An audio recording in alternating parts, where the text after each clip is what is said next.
25-year-old, Handymans did this to me while I was sitting on the kitchen. It was an ordinary call for a simple repair, nothing out of the ordinary. I paid it little mind. At 61, living alone in a peaceful and familiar setting, I had long been untouched by the stirrings of desire, longer than I cared to admit.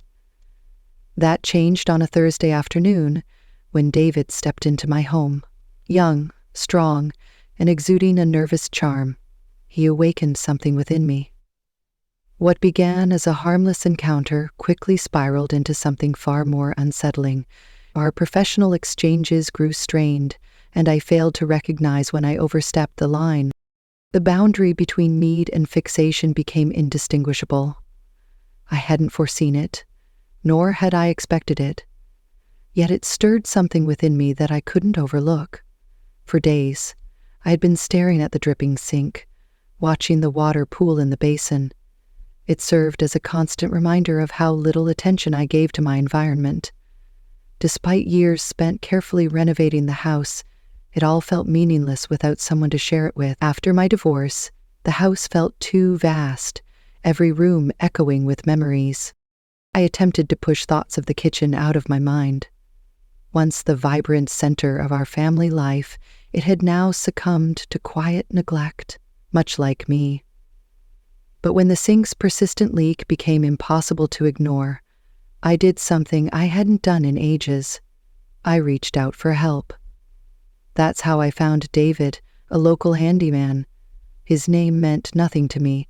I simply needed someone to fix the problem. On that cold Thursday afternoon, I opened the door expecting to see an older, weathered man, someone seasoned and a bit rough around the edges.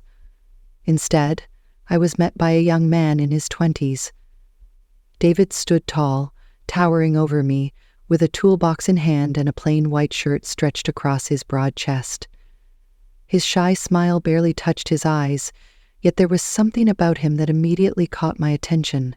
He said, "Hi, I'm here to check the sink." His voice was deep, yet calming. I blinked, startled by the faint flutter in my chest. At my age, I thought those little sparks had long since disappeared, but here they were. A glimmer of something I hadn't felt in years. I stepped aside to let him in, managing to get the words out. I observed as he moved through the kitchen, his eyes scanning the space with quiet focus. He worked efficiently, crouching to inspect the sink and skillfully running his hands over the pipe. I found myself lingering nearby, unable to look away. Standing by the kitchen island, I pretended to busy myself, but my gaze stayed fixed on him. There was something about the way he moved, the strength in his arms as he tightened the bolts under the sink, the steady concentration etched on his face. It had been years since I'd been this close to a younger man. I hadn't really thought about how it might feel until now. I couldn't quite explain it, but something inside me stirred. It wasn't just his looks. It was more than that. David was undoubtedly handsome in his rough, carefree manner. No, it was the vitality he gave to the space, a sharp contrast to the sluggishness that had encroached over my existence. He exuded a warmth that I hadn't sensed in a while. I leaned on the counter and watched him too intently for a minute. I straightened my robe, which I had never considered suggestive before, and got to my feet, trying to dispel the absurd thoughts that were starting to cross my mind.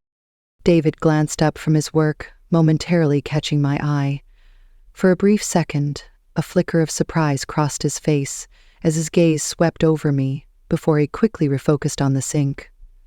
A faint flush rose to his cheeks, and I felt a subtle thrill at his reaction. It was a small moment, yet it awakened something within me that I hadn't let myself feel in years. Desire. I approached him where he was. He seemed focused, kneeling and watching while he worked, yet there was a trace of nervousness in the way his hands moved.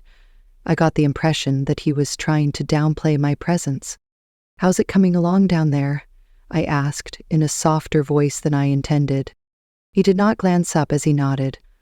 "Yeah, it's just a small leak.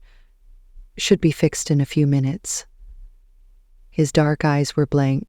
Unable to resist, I reached out and gave his shoulder a gentle squeeze, feeling his body tense beneath my touch. The reaction sent a rush of power through me, a sensation I hadn't felt in years, and I wasn't ready to let it fade just yet. "You're really strong," I said, my tone taking on a slightly flirtatious edge. He glanced up at me, startled, his cheeks growing even redder as he stammered, "Yeah, thank you, but there's some things going on." I offered him a warm, knowing smile. The tension between us thickened, filling the small space of my kitchen. It didn't need to be spoken aloud. It was palpable. He shifted awkwardly, clearly trying to keep things professional, but the faint tremor in his hands, as he secured the final bolt, revealed more than words ever could. I leaned over the counter and stepped closer, observing his every action. He got up and wiped his hands with a cloth, and I could see that he was trying to avoid eye contact with me. "Hey, do you need any help?" Knowing full well that he didn't, I inquired. He quickly shook his head. He was packing away his equipment when I reached out again, but this time his hands were shaking. Feeling the warmth of his flesh beneath my fingertips, I ran them over his arm. I could see the internal struggle in his eyes as he hesitated for a moment. I could see the struggle in his eyes. He wanted to give in, but he knew he shouldn't. He was younger, and I, as a woman, should have exercised more restraint. Yet, in that moment, none of it seemed to matter. As my palm rested on his arm, the tension between us crackled like a live wire. His breath was shallow, and his wide, anxious eyes locked onto mine. For a fleeting second, I thought he might step forward, closing the space between us. But instead he retreated, breaking the moment. "Ma'am," he stammered, his voice unsteady, "I'm just here to fix the sink." I gave him a soft smile, quietly amused by his confusion. "Are you sure there's nothing else that needs addressing?" I asked, my tone dripping with mockery. His trembling hands fumbled with the last of his gear, and it was clear he was fighting to stay composed. I stepped closer, my lips hovering just inches from his. "Yeah, right?" I said with a chilly wind of my words. "There is one more thing you could do for me," I murmured, my voice low and suggestive. He didn't respond. He simply stared at me, frozen in place. I leaned in, as though about to kiss him again, but before I could, he abruptly stepped back, raising his hands defensively as if to ward me off. "I can't," he said, shaking his head firmly. I frowned in disappointment, but I could tell he wasn't ready to give in, at least not yet. Anyway, he left in a hurry, practically rushing out of the house, leaving me standing alone in the kitchen. But there was something special about his leaving. There was more than simply the unease. There was a sense of tension, something left undone, unresolved. I had a gut feeling that David had declined, not because he was afraid to say no. The next days were a strange mix of excitement and frustration. I couldn't stop thinking about David, about the way he had hesitated, how his gaze had stayed on me just a bit longer than usual. It had been years since I'd felt anything like this, or felt anything at all. And now, there was this young man who had stirred something inside me that I thought had long since faded. I never thought I'd see him again. I figured he had convinced himself not to return, or perhaps he couldn't. But about a week later, my phone buzzed. The number was unfamiliar, but when I answered, a voice said, "Hello. Hello, this is David, the plumber. I just wanted to check in and make sure everything's still fine with the sink. Has the repair held up?" His voice was friendly, though I detected a faint tremor beneath his professional tone.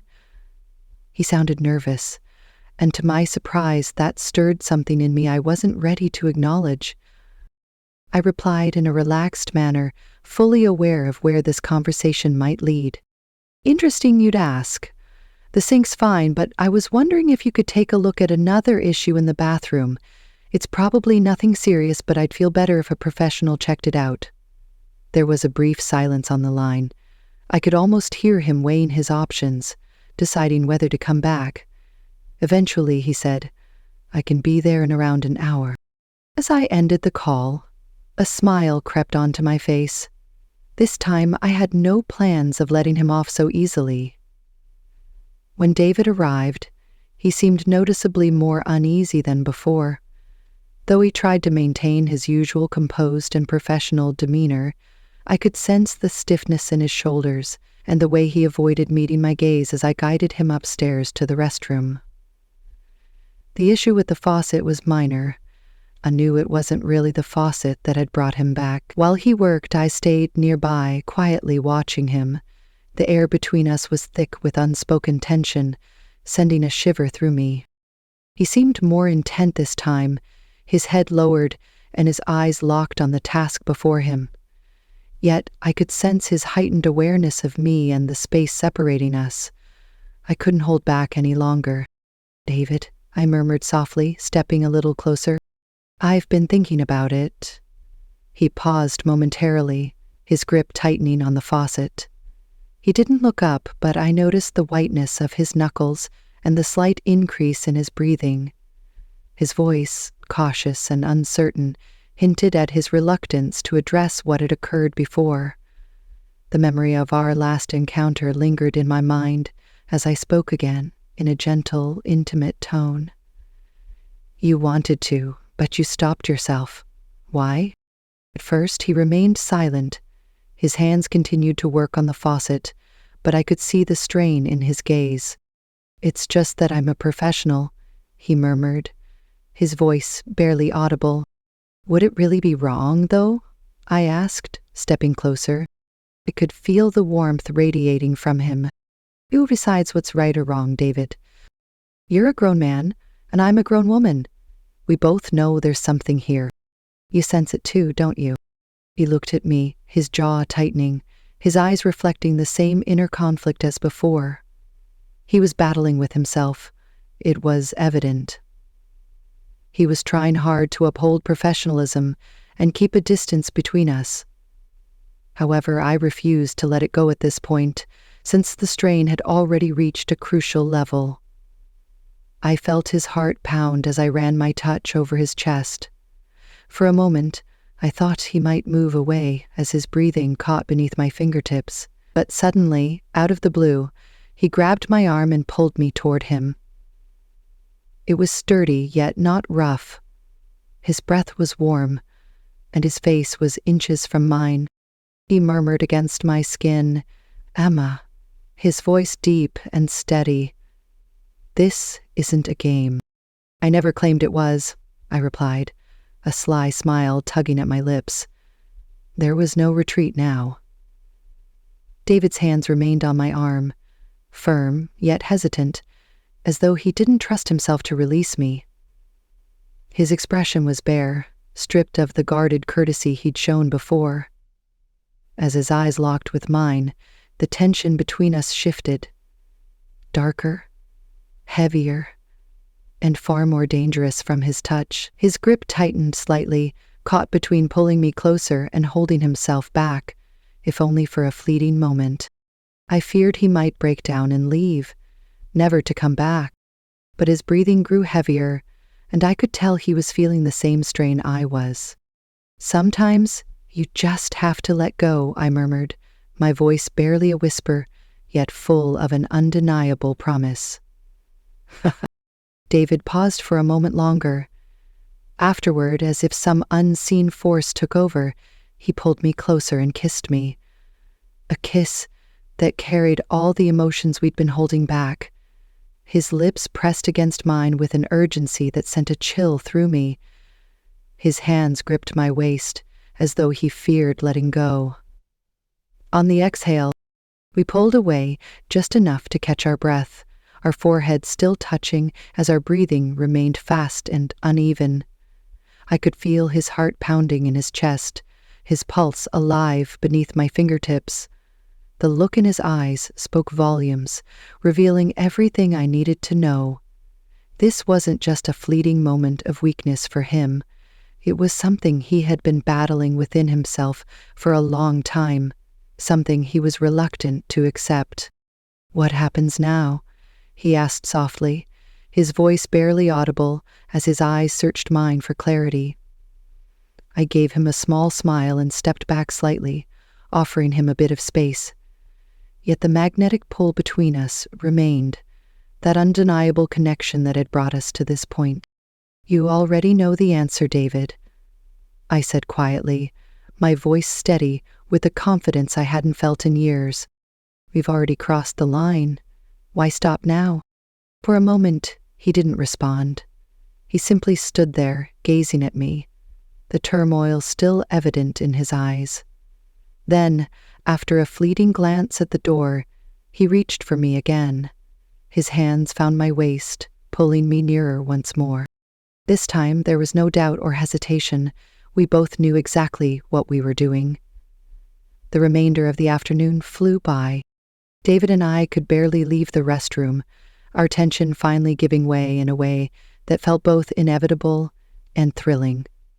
His hands were everywhere, touching my shoulders, waist, and hips with a mix of force and gentleness, as though he was letting go of control while still holding on to some restraint. But at that moment, I didn't want to be held back. I hadn't felt this way in a long time, not since before my divorce. For so long, my life had been filled with solitary dinners, quiet nights in front of the TV, and the occasional call from my grown children. I hadn't realized how much I had been longing for this, for the feeling of being loved and desired again. David kissed me deeply, his lips trailing down my neck, his hands slipping to my hips. I gasped softly, my head falling back as I surrendered to the moment. There was an undeniable allure to being with him, a young, athletic man who seemed to see me in a way no one had for years. It wasn't just about physical attraction. It was a profound connection neither of us had anticipated but couldn't ignore. When we finally found ourselves in the bedroom, the air between us buzzed in intensity I hadn't experienced in ages. As we lay entwined in the sheets, a quiet smile played on my lips, a rare sense of vitality coursing through me. "I've never done anything like this before," David murmured, his voice rough and low as his fingertips traced slow, deliberate patterns on my arm. "Me neither," I confessed softly, my voice barely above a whisper. He turned to face me, and in his expression I caught a glimpse of something unexpected. Vulnerability. The message behind the words was implanted. "I shouldn't have," he admitted, shaking his head slightly. "And I don't regret it." I placed my hand on his chest, feeling the steady rhythm of his heartbeat beneath my fingers, and smiled faintly. After that, we didn't remain silent for long, though each of us seemed lost in our own thoughts. The weight of what had just transpired lingered in the space between us, yet it wasn't uncomfortable. It felt as though we had crossed an invisible threshold, one we had no desire to retreat from. David finally stood up and checked the time. "I should go," he said, with a hesitancy that matched mine. "I've been here longer than I expected." I clarified, "You don't have to." I was aware that he couldn't stay. He shook his head after he paused and looked at me as though he wanted to remain. He said, "I don't want things to be awkward," in a forceful but calm voice. "I do not want you." I smiled, understanding his meaning. "I don't," I said as I sat up next to him. "David, you are a good man. I'm glad that happened because we both needed it, but I didn't expect anything more." He seemed relieved, yet there was a glimmer of bewilderment in his eyes, as though he wasn't used to this ease. It meant that there were no odd feelings or anything else, and that everything was fine. I shook my head and chuckled softly. "No, David, I didn't sense any strange emotions. It was just one of those times, no pressure, no attachments." He gave a hesitant nod, as though he was still attempting to comprehend how straightforward everything was. "Okay," he responded, following the protracted silence. "I guess I'll see you around," the woman said. "Maybe," I responded, giving him a little taunting. "If my sink breaks again, you'll be the first one I call." Wait. He grinned at that and got up, slinging his bag over his shoulder and collecting his tools. But he gave me one final look before he went. He said, "Emma," in a quiet but earnest voice. "I have no regrets about it. All I want is for you to know." I smiled as he opened the door. "I don't regret it either." And he was gone in a moment. In the next few days, I couldn't stop myself from thinking about David more than I probably should have. Each time I passed the sink, I was reminded of the way he had looked at me, the slight tremor in his hands. I replayed the warmth of his kiss, the press of his body against mine, and the hesitation that gave way when I lightly touched his arm. It had been so long since I'd felt anything like that. I hadn't expected him to call again. I assumed he'd convinced himself it was a fleeting moment that shouldn't be repeated. Maybe he was right. Maybe it shouldn't have happened at all. But I felt no regret. Even though I wasn't sure if I would ever see him again, or even if I truly wanted to, the part of me that had come alive in his arms didn't care. I knew that if he called, I wouldn't refuse. Then, around a week after he left, my phone rang one afternoon. When his name appeared on the screen, my heart raced. I hadn't been waiting for it, nor had I dared to hope. But there it was. His name, his number, and the promise of reliving what we had shared. "Hey," his voice was hesitant, careful, as if he wasn't sure whether he should be calling. I wanted to check on the faucet, make sure everything's still working."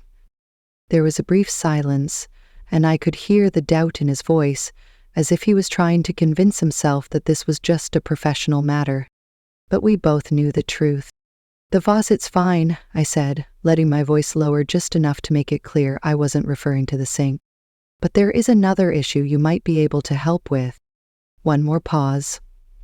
On the other end of the telephone, I could practically hear his heartbeat getting faster. I could see by his reluctance that he was considering his choices and determining whether or not to return. David responded, "I'll be there in an hour," in a voice that was almost audible above a whisper, as though he wasn't sure what he had just decided. However, I knew in my heart that neither of us could resist. It was just as hard for him to stay away as it was for me to invite him back. As I ended the call, a surge of anticipation swept over me. It had been ages since I felt this kind of thrill, a blend of nervous energy and unfiltered desire pulsing through me like an electric charge.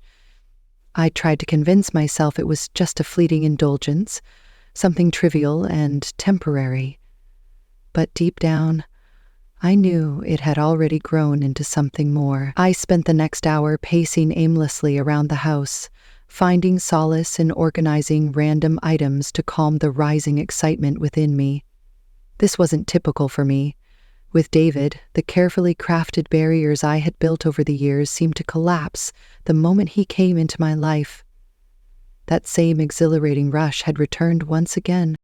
Room stood in the doorway, hesitant but obviously unable to resist the pull between us.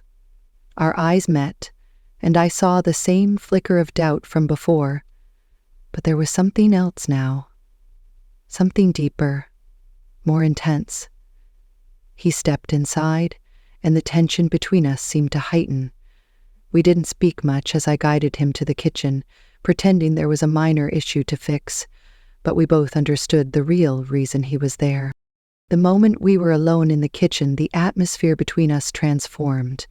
David tried to concentrate on the faucet, his hands fumbling slightly, but I noticed the faint tremor in his fingers. He was nervous. So was I. What unsettled me most wasn't what we were doing, but how much I wanted it. I stepped closer, watching him feign interest in the faucet. His body stiff, his gaze fixed intently on the task. The silence between us was dense, heavy with unspoken longing. Eventually, I couldn't bear it any longer. I reached out and rested my hand gently on his shoulder, feeling the heat of his skin through the fabric of his shirt. David froze at my touch, his entire body stiffening. For a moment, he was motionless, barely breathing. But then he slowly turned to face me, his eyes reflecting the same inner turmoil I felt. I leaned in and murmured softly, yet firmly, "You don't have to pretend." His breath caught, and for an instant I thought he might retreat again, just like before. But something shifted within him. His expression softened, his resolve faltered, his walls came down, and, without hesitation, he pulled me into his arms. His lips met mine with an intensity that left me breathless, holding me so tightly I felt consumed. This time was different. There was no hesitation, no second-guessing. David didn't hold back. His hands moved over my body with an urgency that sent shivers down my spine. I kissed him in return, my fingers threading through his hair as I pressed myself closer, surrendering to the intensity of the moment. We didn't stop, didn't pause. The bathroom felt too cramped, too confining. Without breaking the kiss, David lifted me into his arms and carried me to the bedroom, where the barriers between us dissolved completely. The next hours were a blur of raw sensation and emotion, the outside world fading away as we surrendered to the desire we had fought so hard to suppress. David's hands explored my body with a reverence that mirrored my own need. In those moments, nothing else mattered. I felt alive, more alive than I had in years. It was as though time had rewound, erasing the years I had spent wrapped in routine and the quiet loneliness of a vast, empty house. With David, I was no longer that woman. I felt cherished and desired. There was no shame or guilt between us, only heat and an unspoken understanding we both craved. David's touch was a perfect blend of tenderness and intensity, a balance of control and surrender. His lips claimed mine with a passion that made my heart pound, and I met his kiss with equal hunger, pulling him closer, unwilling to let the moment fade. Afterward, as we lay entwined, our bodies exhausted, the silence surrounding us felt soothing rather than uneasy. I could feel David's steady breath against my neck, his fingers idly tracing soft patterns on my skin. I shut my eyes, relishing the warmth of his body beside mine, the reassuring weight of his presence. Neither of us talked for a long time. Words felt unnecessary. We both understood that what had just transpired was far more profound than a fleeting moment of passion. It was something unexpected, undeniable, and deeply significant. For the first time in years, I felt truly noticed. Not as a 61-year-old woman rendered invisible, not as someone's former partner, but as an individual, a woman alive with the desire to live truly. Yet, no matter how much I tried to push it aside, reality crept back in. As the hours slipped by, the weight of what had happened began to settle heavily on me. David was much younger than I was, but at that moment, the age gap seemed irrelevant. Still, I knew I couldn't ignore it indefinitely. I turned to look at David, who was lying next to me, his eyes closed and his breathing calm and steady. He looked content, but I couldn't help but wonder how long that contentment would last. How long before he began to grasp the complexities of our situation? How long before he started to drift away? The thought sent a sharp pang of fear through me. I hadn't expected this. I hadn't anticipated feeling anything beyond a fleeting attraction. But now, lying here beside him, I knew this was something far more profound. HR. I had become more devoted to him than I had ever wanted to be. I pulled the blanket about myself and carefully sat up, being cautious not to wake him. The room was filled with a gentle golden glow as I gazed out the window and watched the last of the afternoon sun fade behind the trees. My logical side realized that this couldn't continue. I hadn't acknowledged a part of myself until now, despite the fact that I knew this was just brief and everything we shared was ephemeral. I was afraid because this part wanted it to last and wanted David to remain. Wow. The next few days were an odd blend of yearning and uncertainty. David and I continued to spend time together, but something had shifted. He was still kind and attentive, yet there was a distance between us, an unspoken tension we couldn't ignore. I could see it in his eyes, the quiet conflict he carried every time we were together.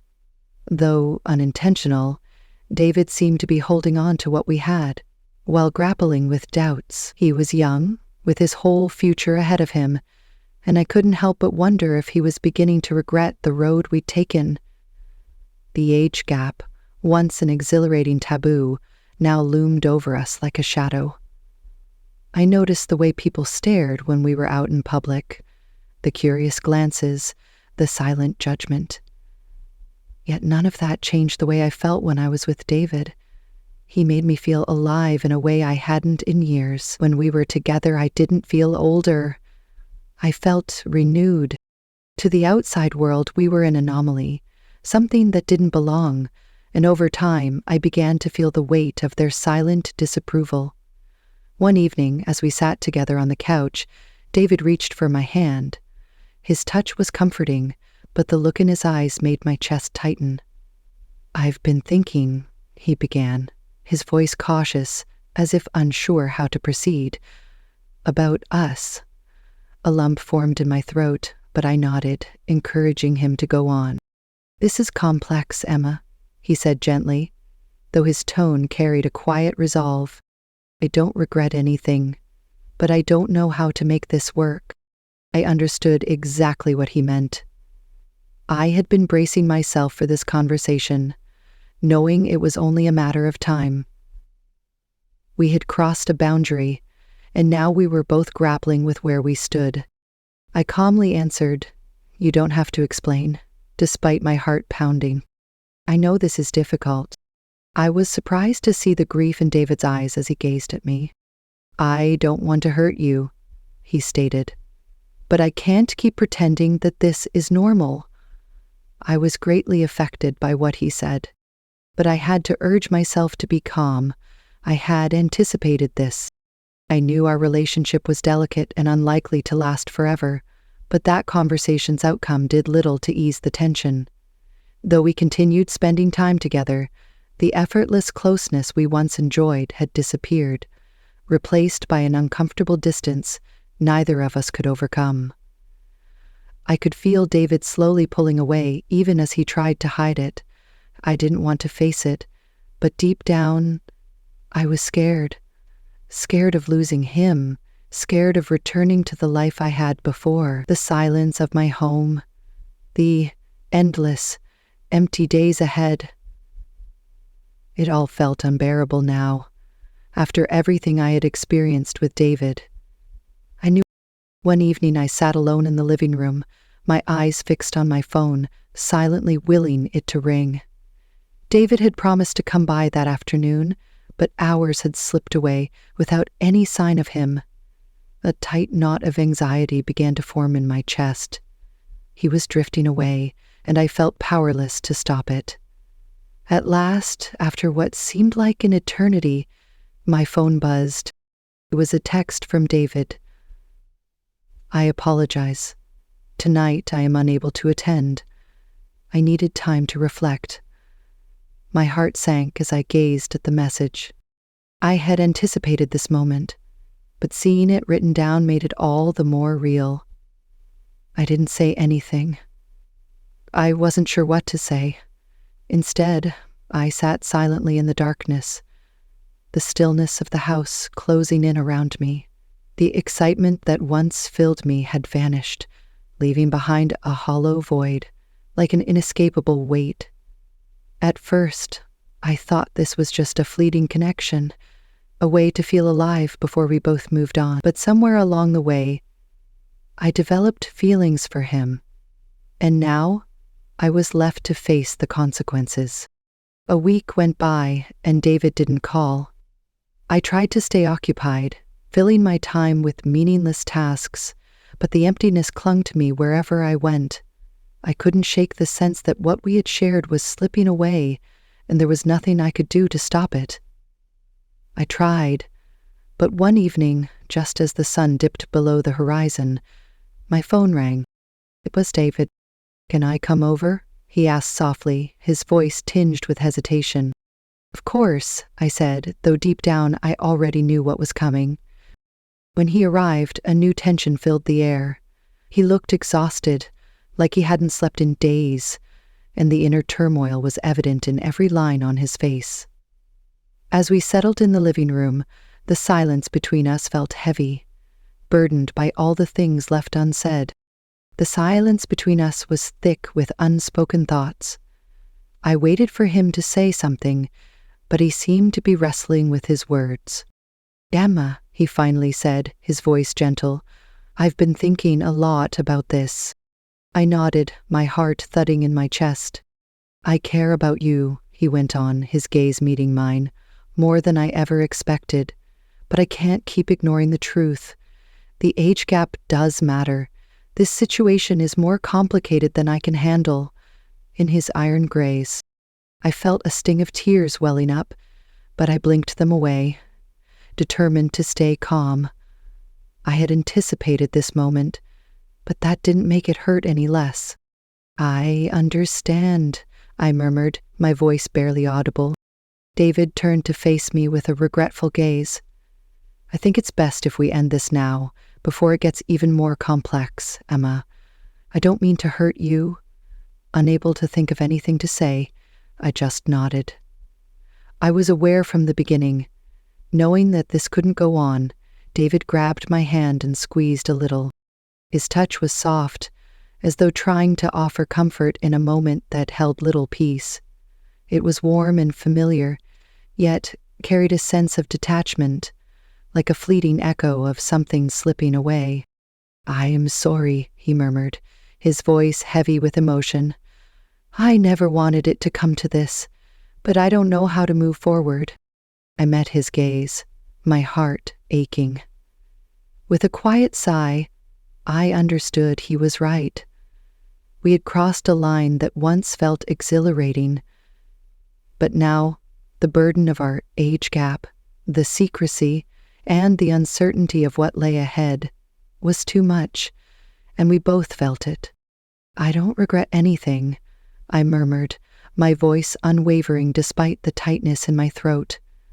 David's eyes softened slightly, and for a fleeting moment I thought I saw doubt flicker across his face, as though he was rethinking his choice, but just as quickly it disappeared. "Neither do I," he replied, his voice barely audible. "But I can't keep pretending this is something it's not." I gave a small nod, understanding there was nothing left to say. What we had was genuine, something truly beautiful, but it wasn't destined to endure, and that was the hardest truth to face, realizing that some things, no matter how intense or meaningful they feel, aren't meant to last forever. David kept his hand around mine as we sat there in quiet for a few minutes. We seemed to be clinging to what was left of our bond, knowing full well that it was evaporating. He eventually got to his feet, moving slowly and deliberately, as though he was giving himself time to take in the situation. Then, as if committing it to memory, he looked around the room before returning his attention to me. He said, "Emma, take care of yourself." I answered calmly, but with the weight of everything we weren't saying. "You too, David." He paused a second longer, then turned and made his way to the door. My heart hurt more than I had anticipated as I watched him leave. His departure was abruptly marked by the door quietly closing behind him. After he departed, the house was unbelievably silent, and the stillness pressed down on me like a dense mist. It was ended. I stood there, staring at the door for what felt like an eternity, trying to make sense of it all. the excitement, the connection, the intensity of what we had shared. Slowly, I rose to my feet, the weight of exhaustion pressing heavily on me, and made my way toward the bedroom. The bed felt vast, unbearably empty without him there, and as I lay in the silence of the dark, doubts crept in. Had I gone too far? Had I let myself feel too deeply? Yet, even as sorrow enveloped me, I knew I wouldn't change a single moment. What David and I had shared had stirred something within me, something long dormant. It reminded me that I was still capable of longing, of passion, of truly living, and for that, I would forever be thankful. The following days appeared to go by slowly as my life's calm rhythms reappeared, with the same recognizable patterns and blank spaces. However, a change had occurred. Even when David left, the light he had reignited inside of me kept flickering and wouldn't go out. I noticed that I thought about him a lot. I wanted to know how he was feeling and what he was doing. Even though I knew that terminating things had been the best course of action for us both, the desire persisted. It was a silent aching that persisted in the background and was difficult for me to get rid of. I made an effort to divert my attention by doing little things like rearranging my bookcases, cleaning the house, and going on lengthy walks around the neighborhood. However, the memories of David continued to haunt me, taunting me with the potential of what it may have been, regardless of what I did. One afternoon, while sifting through old photo albums, I stumbled upon a picture of my younger self, radiant, lively, and full of energy.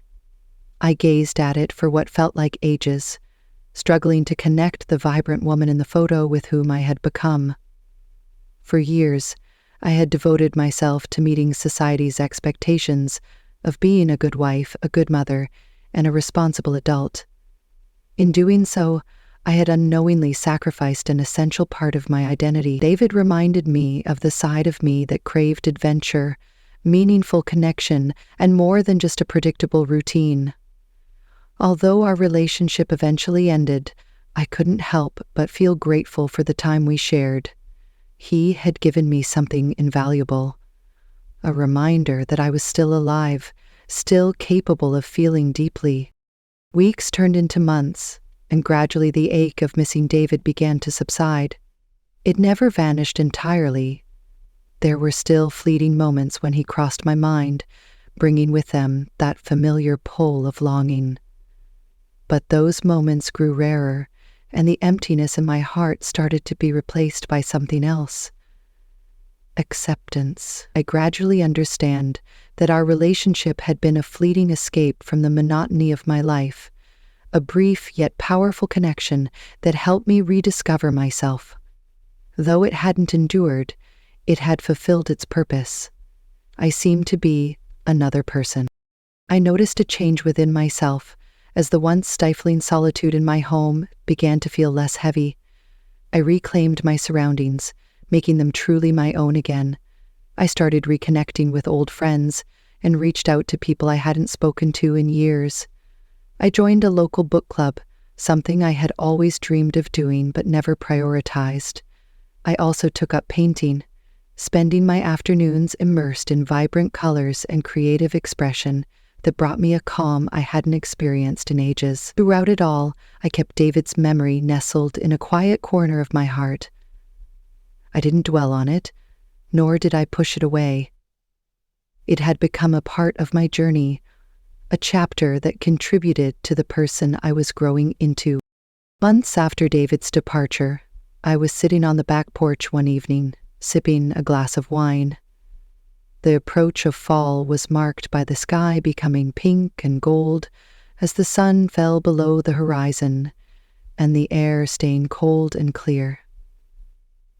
Sitting there, I became aware of something I had not before noticed.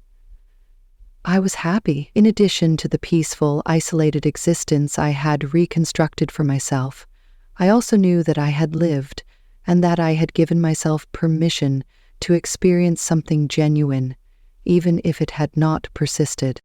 David had entered my life without warning, and just as suddenly he was gone.